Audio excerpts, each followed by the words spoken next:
Welcome to the Mindfulness and Meditation Summit, a free online event where you'll receive heartfelt guidance from leaders in the mindfulness field to help you fortify and balance mind, body, and spirit. Share this powerful event with your friends and family, and come join us on Facebook at the Shift Network. And now your host, Deborah Tull. Welcome, everyone. I'm so happy to be here with you. And I am grateful to introduce our special guest today, Joanna Macy. Joanna Macy, PhD, teacher and author, is a scholar of Buddhism, systems thinking, and deep ecology. As the root teacher of the work that reconnects, Macy has created a groundbreaking framework for personal and social change that brings a new way of seeing the world as our larger body. Her many books include World as Lover, World as Self, Widening Circles, a memoir, Active Hope, How to Face the Mess We're In Without Going Crazy, and Coming Back to Life.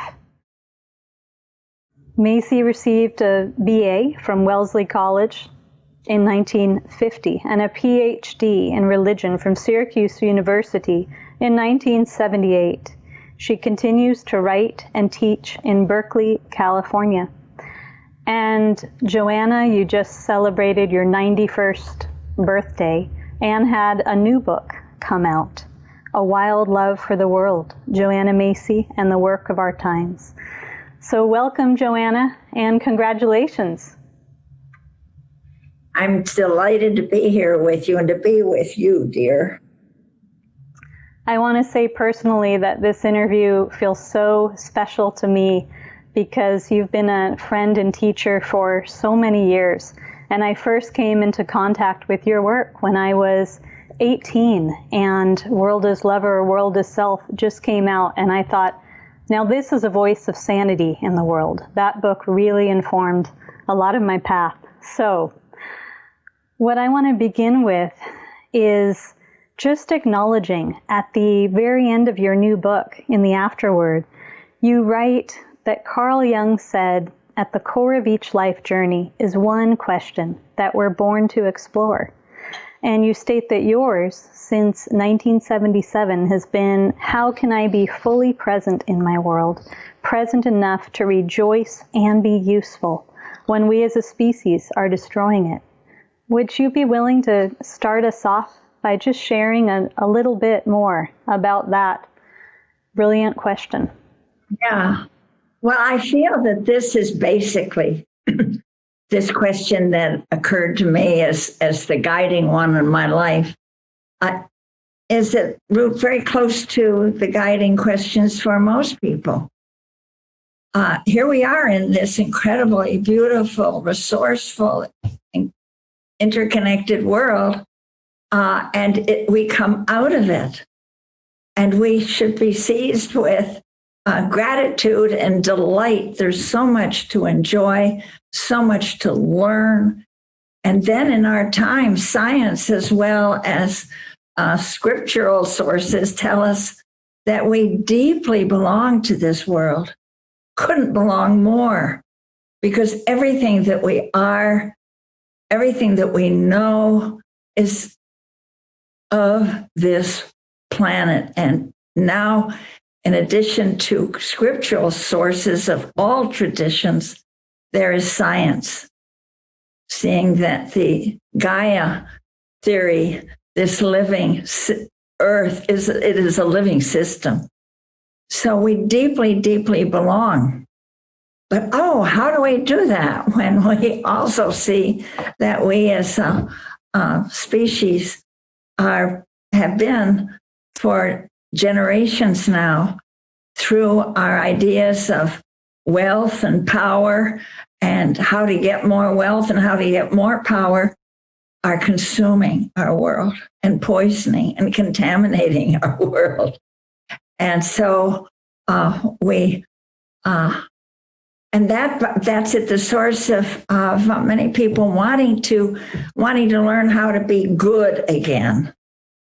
And there's so much striving in an earnest way about like climbing up a reverse escalator. You have to work very hard to even stay even and then to keep on working. How do I be generous? How do I be calm? How do I be wise? How do I be? And that in itself that incremental sense of how can I enjoy and be useful in this world is one way of looking at spiritual realization, but there's another way. And it's caught in the phrase waking up. Oh, waking up as if from a bad dream or just any kind of fantasy to what is so. And that's what brings to my mind the metaphor of waking up from or recovering from amnesia for our topic. Thank you, Joanna. And today's topic is so rich and it's so timely. So before we dive in to the topic of recovering from amnesia, waking up from mistaken identity and remembering who we are, I just want to offer a disclaimer. You and I had talked about the importance as practitioners of just bringing consciousness to our use of language. And so while this metaphor, recovering from amnesia, is such a rich teaching metaphor, we also want to just acknowledge the suffering of anyone who is literally suffering from amnesia, from loss of memory. Yeah? So it's important to say that before we dive in. And yes, I would love to hear... Go ahead. Well, I would love to hear you, because you draw upon wisdom stories from so many different traditions. Share a story that illuminates this invitation to wake up. Well, the one that comes to me, that's, I think, my favorite, because like any good metaphoric story or parable, doesn't need an explanation. But when we lived in India back 50 years ago, with the American Peace Corps, and I was opening to the culture and learning Hindi and dabbling in the great spiritual traditions. There was this teaching story that comes from an ancient Vedic tradition, and then it pops up again in both Hinduism and Buddhism. And that's the story of a lion cub. So now listen. The mother lion was killed by hunters, and they took the body away to consume it and sell it in various ways, and that left the cub hungry. But a flock of goats rescued the lion cub and got goat milk. What's better than that? And gradually, as he grew, he didn't have the teeth for eating grass, but he managed to. But you have to, with fangs, it's harder to eat grass, but he managed, and he was earnest. He's a plucky little guy, and he wanted to be as kind and grown up as the dear goats and of all ages around him. And he managed the best he could. But one day, the flock of goats was assaulted by a great adult papa lion that landed in their middle, and they all scattered, saving themselves. But our little lion cub didn't move, and he just looked up at the adult lion and said, "Bah," to greet him. This looked like a most interesting apparition. And he said it again, "Bah." And the father lion said, or the adult lion said, "What are you doing here? Why are you bleating like a goat? Come on, you're a lion cub." He couldn't persuade the lion cub of his true nature, of his true identity. So he grabbed him by the scruff of the neck in his mouth and took him to a pond and hung him over that. So he said, look in the mirror. Don't you see? Can't you see? Bah. And he was just the nothing could, he knew he was a goat. It was that, of course, that was all he had been taught. So finally, the adult great lion said in desperation, I'll give you something to eat. And he found a piece of raw meat that he knew just where it was, waiting for more consumption. And when that baby, that lion cub tasted the flesh and the blood, something, and he took it into his body and something awoke in him. And he felt his whole body begin to feel as the sinews of it and feel the strength of the bones. And he threw back his head and gave a mighty roar. Well, that's the story. I love that story. I love and he that didn't story so much. Learn how to piece by piece, Yes. So that this is what, because our true nature, or in other traditions, because they were made in the image of God, or the Buddha nature within us. The earth is our larger body. We don't need to pretend it isn't, or try to, and we don't need to pretend it is, but wake up to that and wake up to the feelings and the ideas and the strengths and the reserves that gives us, and awakens in us a sense of deep mutual belonging. Now, that story. Yeah. That story is so important for this moment in time, and especially as it describes the kind of egoic mechanism so many people have, where it can feel real, that limited identity, that separate self is who we are, that there can be a lot of momentum of holding on to that. But then all it takes is one simple experience of remembrance, and the whole charade is over. Yeah? So could you speak a little bit more about this? Yes, and particularly right now in the time of the COVID-19, and particularly when we see that our economy is stopped and that the stores are closed, the restaurants are closed, that we are asked to shelter at home, or we're asked to keep a social distance, we're asked to try to take care of our family when we don't have the earning power at all. I mean, on all scales, it means that there's a sense of how do we get back to normal? How can we get back? And so I chose this theme because I want us to think, well, wait a minute. Is it normal to go back to the corporate globalization and consumer society that has divided and tamed our culture?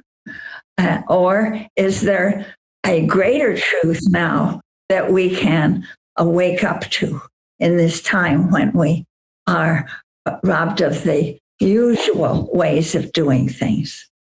And I'd like to bring in a much more contemporary experience of that awakening.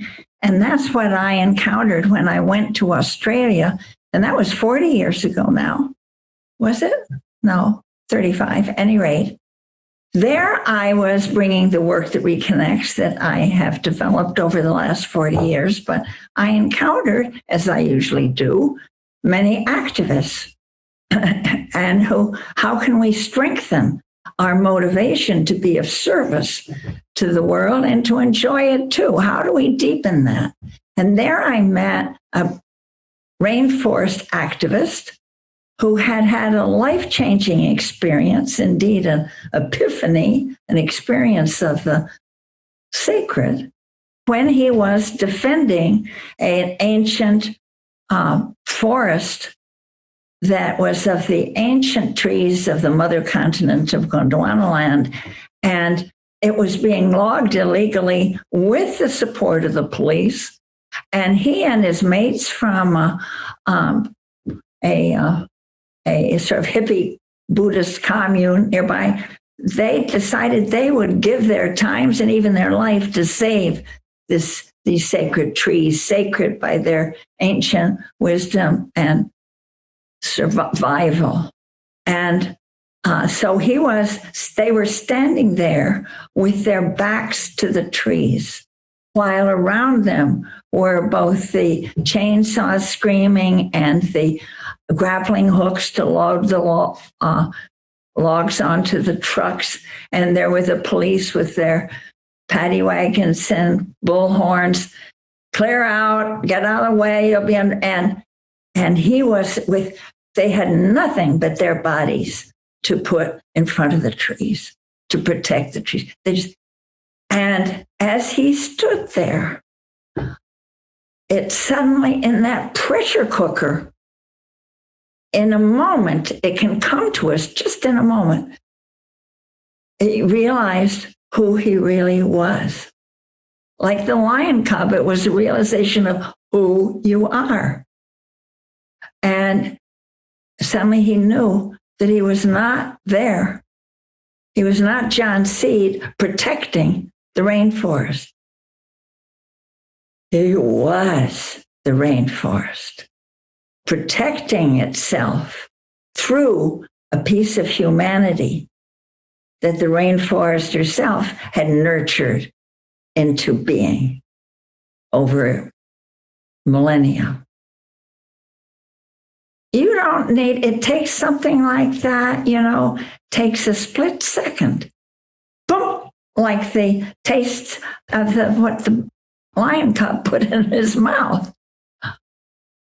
And he knew he was the rainforest.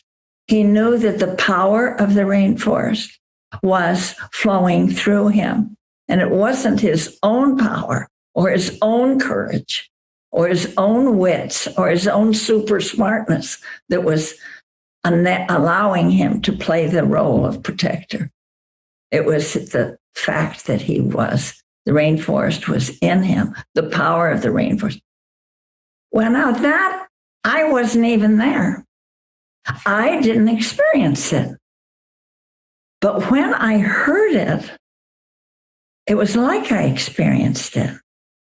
And then an interesting thing happened.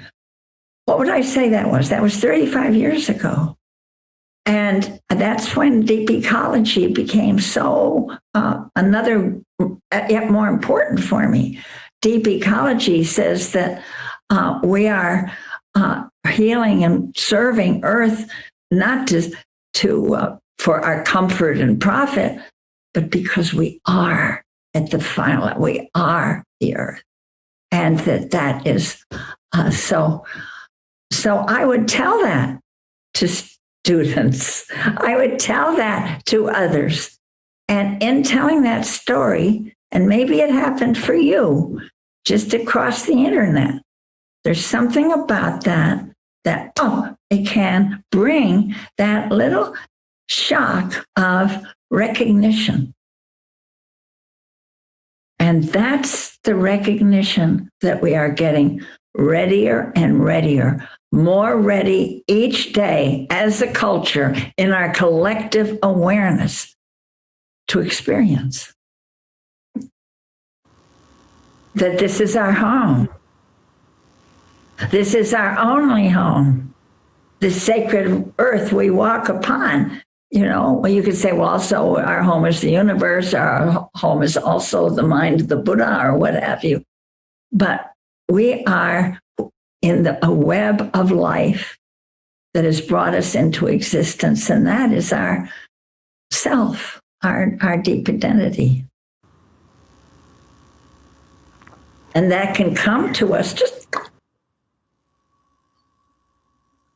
and then it needs nurturing, of course. And when you were sharing that story, I very much felt the transmission of it, that when you hear a truth, even though it's completely outside of the dominant paradigm, you get it. It rings true throughout your entire body. You can experience. Oh, yeah. And so that this whole go ahead. this whole notion of remembering that who we are is living in service to a much larger intelligence, and the energy that that gives us, far beyond the energy separate self, and the experience of grace and interconnectedness and support for the work we choose to do, rolling up our sleeves to be of service. Can you speak a little bit more about this? I'm glad you, yes, I'm happy to, because this is where I take refuge. And I love thinking about it, and I love opening to it, because you open to it, you begin to experience, and that you know that it relieves you of tremendous anxiety. Oh, I don't have it all together. Do I know enough? Did I practice enough? Did I rehearse enough? Am I generous enough? Why am I nervous? I should, that kind of thing. Why? Oh, and look at all what's arrayed against us. Look at the immensity, say, for example, of the fossil fuel industry, try as we might, or look at the power of the government, even, and when it's doing things that appall us. We hate to see being done in our name. Who am I to change this? But then you just relax a minute and you think of who you really are. Well, I'm a human, yes, but I belong to Earth. And I can serve my larger body because I have a human voice. And humans are needed now to turn this ship of fools around. I have hands that can type or write, or laying on of hands to hold, or to hug, to place, to reassure, to let healing power through. That to me now is the preposition of our time. I'm here to let the power of the sacred living earth, or the intelligence of creation, or of Buddha nature, through. I'm not the primary source. It's okay when I get tired or confused or old and forgetful. Oh, listen, let me tell you what it's like at 91 in my 90s. But then you just let those preoccupations of self step aside a little bit and look at who's really at the helm, the living earth, the Buddha nature of the essence, the Dharmakaya. There's so many words for it. The divine grace, the source of wisdom and beauty, the source of life itself, that exquisite balance, dance that is keeping the sun and the moon in their orbits. It's really and it's reciprocity. You step out to do something for our world, and you're more than met by the power that can come through you, or the clarity, or the trust. So then that word, Eden, that little word trust has taken on, trust like grace has taken on such importance for me.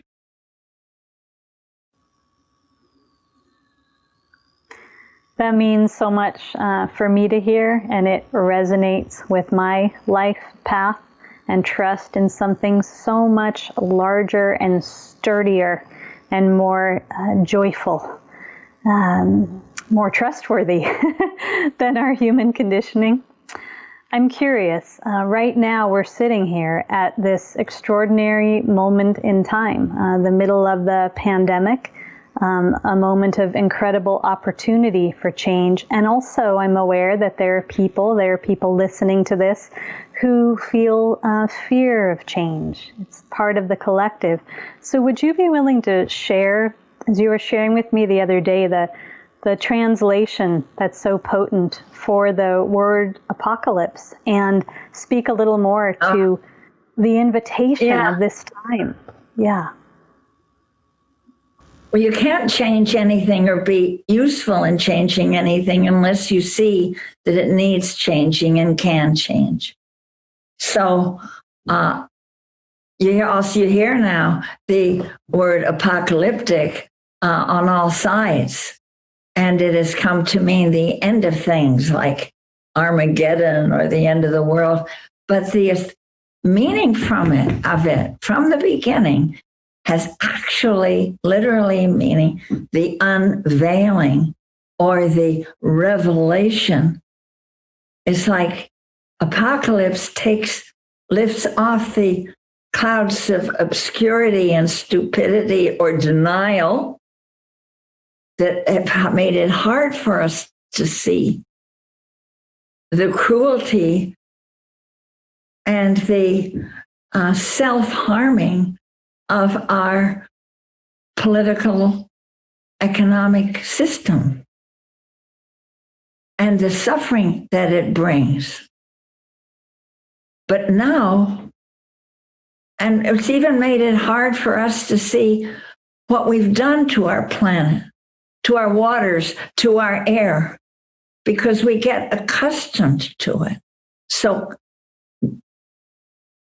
getting accustomed and denial and laziness and not wanting to cause trouble and not wanting to make waves and not us say, oh, I don't have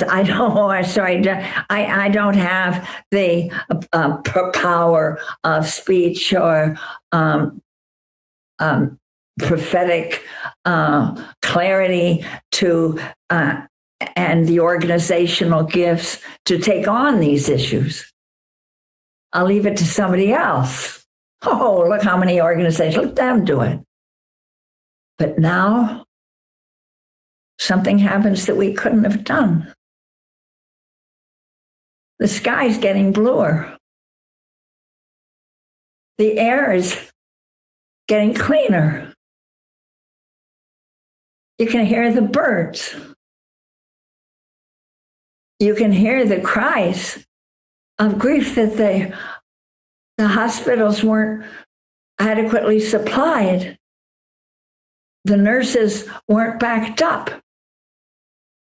60% of those who die from the epidemic are African American. Wait a minute. That means that they had secondary conditions, were suffering all along. It's just a revelation that we get through our senses and the most obvious daily facts of what we had gotten accustomed to. I guess just the way the lion cub got accustomed to being a goat. And once you see that that is a fake association, that's not you. Those conditions are not what I want.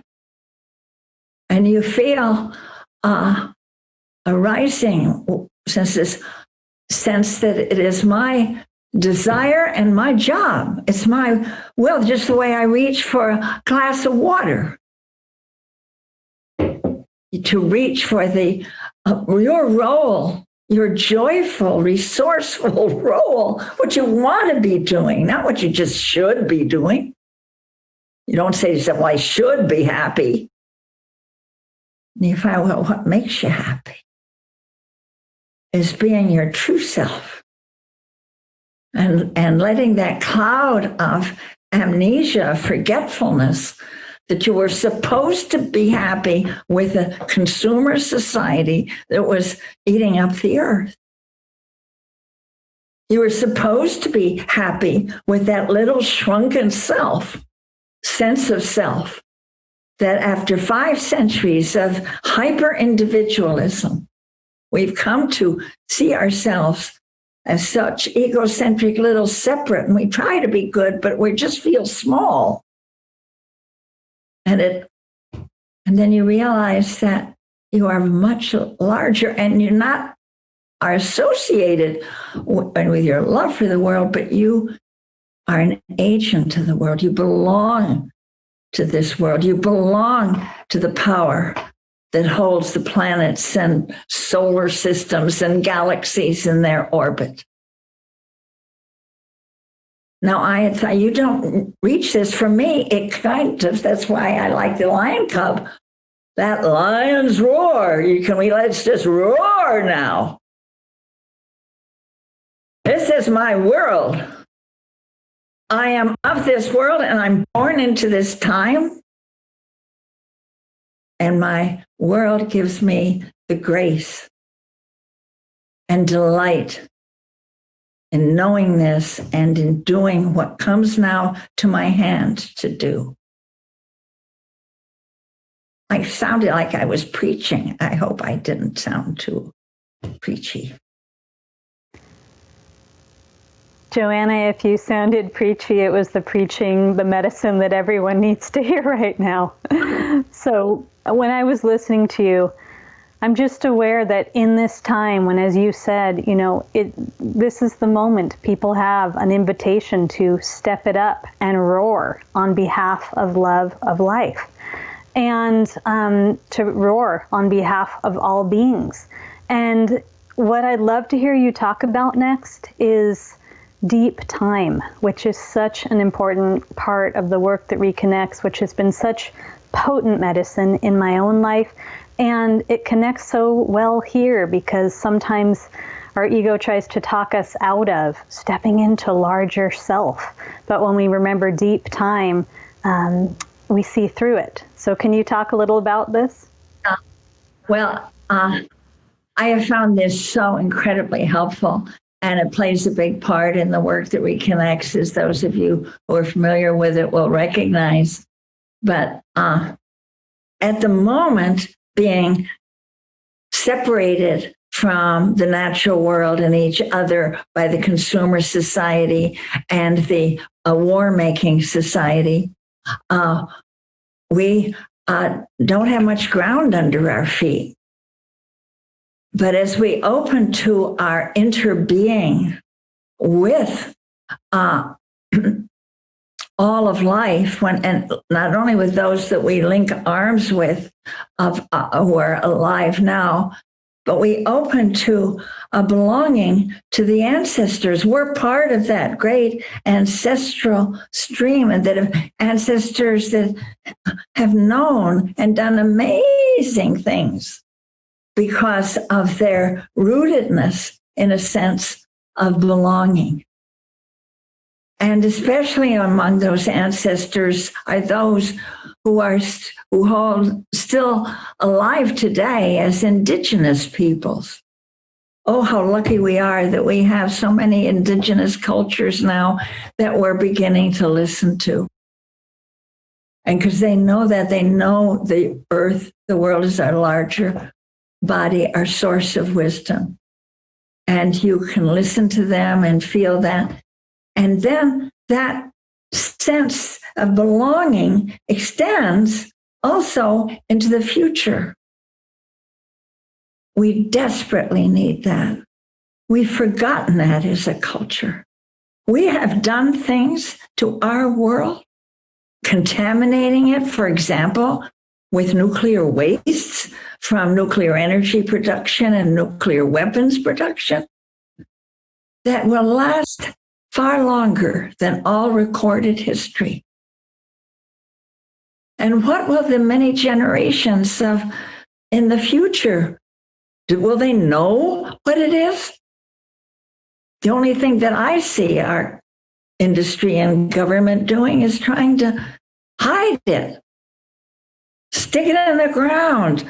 Don't talk about it. So how will people know how to protect themselves from the diseases that come, mental and physical, from that toxicity? So as we begin and have for, wow, what is it now? 30 years now in the work that reconnects, using the role plays of consulting the future beings and letting us look at the world through their eyes. And boy, are they ready to help.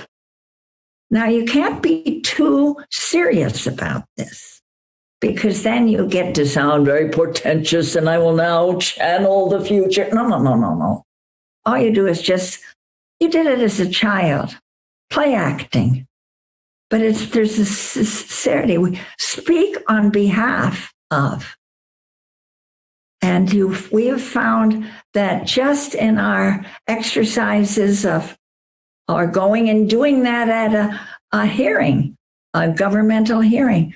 I will now speak on behalf of the future generations of the 22nd or the fourth millennium or whatever. And you then find a wisdom and perception dawning on you. And you know that you belong to a mighty river of beings, human and more than human, that flow through time. And that we can give voice to that sacred river for the health of our larger body, of our exquisite earth, for those who will be born. Yep.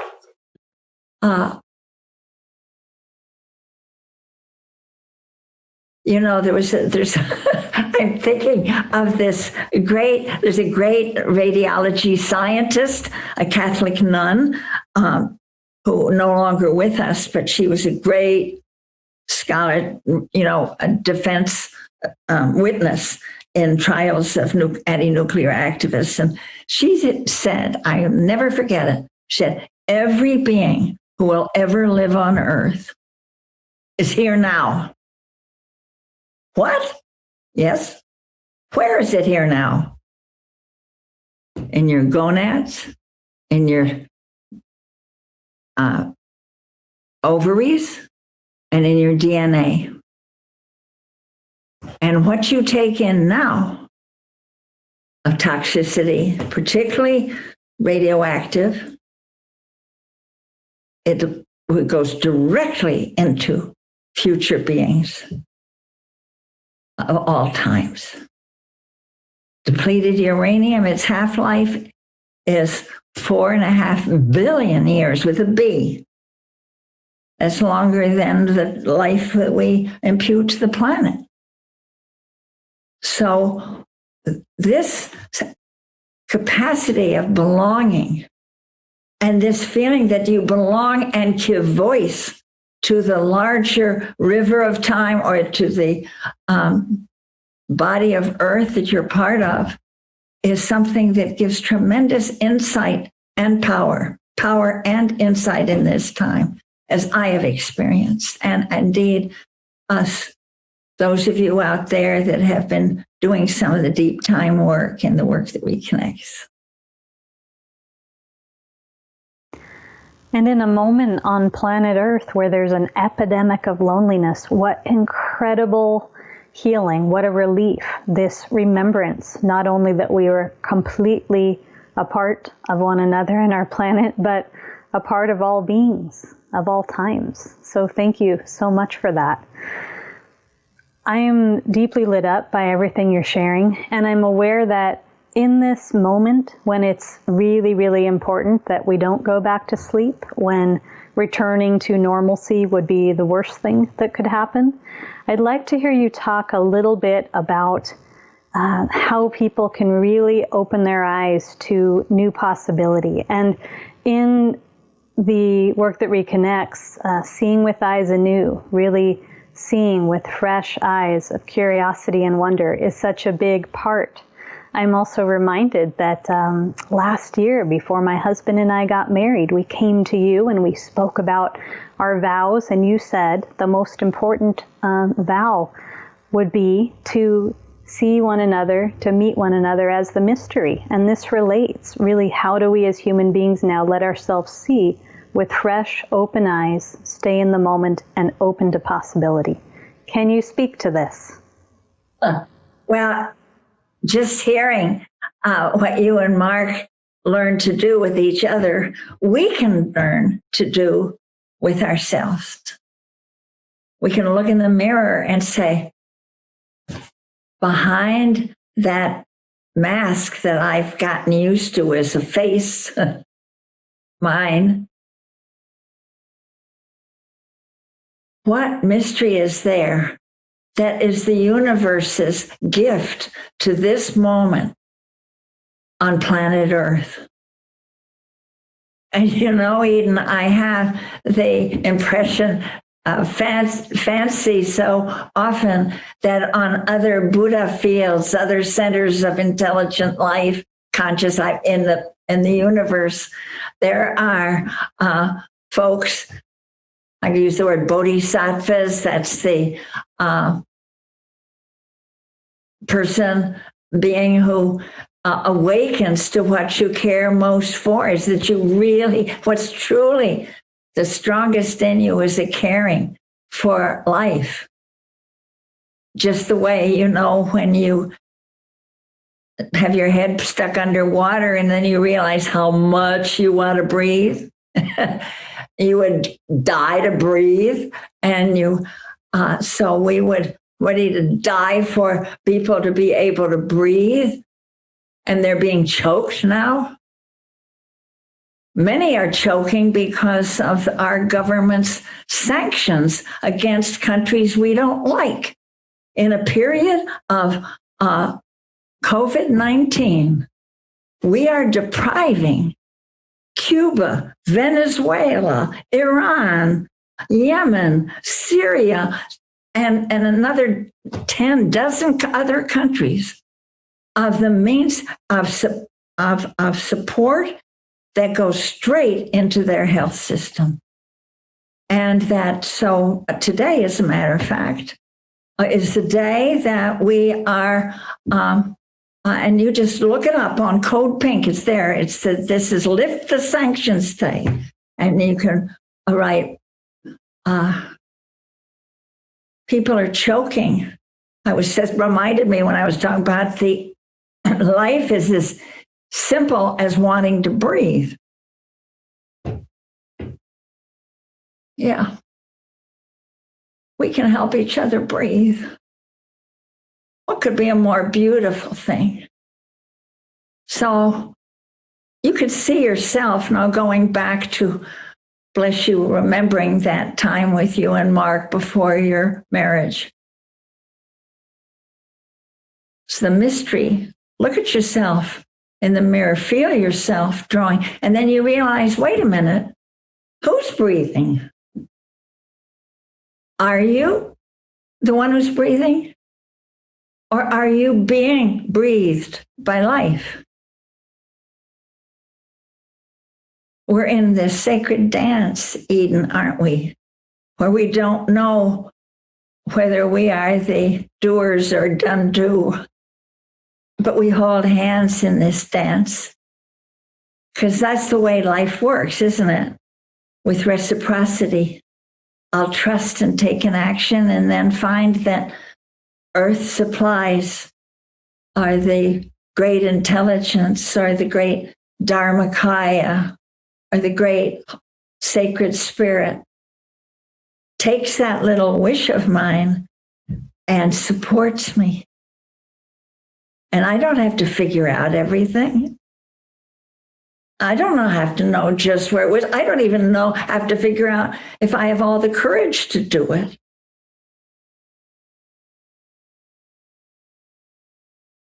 I don't even know if I can remember at this age how to finish a sentence. But if I touch into my gladness for being alive, then in the great reciprocity at the heart of the universe, what's needed will be supplied. That's a lot to know, isn't it? It's a lot to know, and it fills us with the well of energy that we've been starving for. Yeah. This boundless source of energy called partnership with life. Thank you so much for everything that you're sharing. And I would be happy to spend the rest of this day hanging out with you in this conversation. But right now, I just want to ask, is there anything else that you want to share or offer as an encouragement to our listeners before we bring it to a close? Well, I just the other day ran into, when I knew about our topic, this quote, and it was included in it's from the Tibetan Book of the Dead. And so it's just this.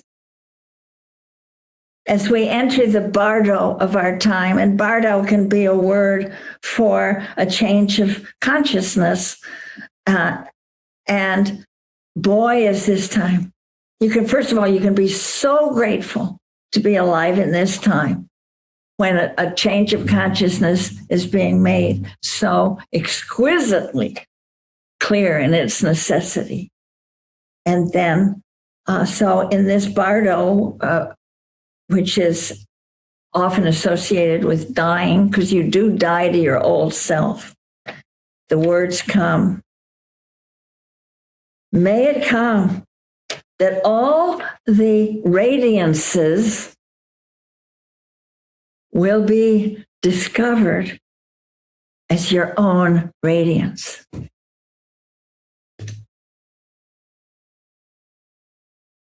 You will not be the same. You will be welcomed into a vast view, a vast experience, when what created our world, as the ancient Upanishad sage said, and saying, Tattvam Asi, you are that. Look at the sunset, that's what you are. Look at the dawn, that's what you are. Look at a flower opening, that's what you are. Do not underestimate yourself. The very least you can do now is to begin to see and train yourself to see your own freshness and your own majesty. You are heirs of a very noble tradition, of a noble planet. That's why I imagine people wanting to come be born here right now. Lucky us. Lucky you.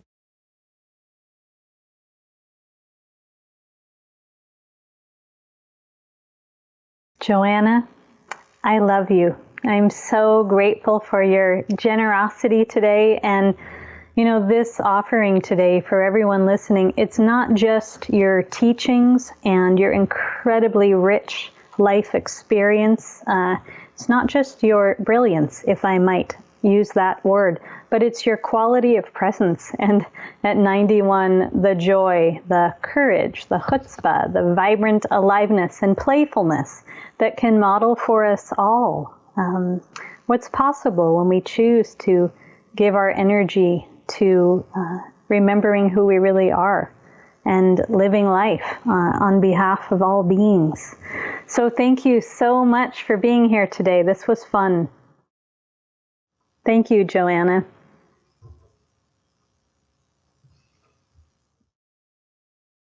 And thank you so much, everyone, for listening today.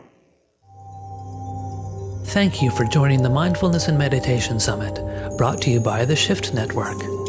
To learn more, visit mindfulnessmeditationsummit.com. To learn more about our global programs to support you in waking up in all the areas of your life and taking inspired action, visit theshiftnetwork.com. Thank you again for joining us and for sharing these resilience-building practices with your friends and family.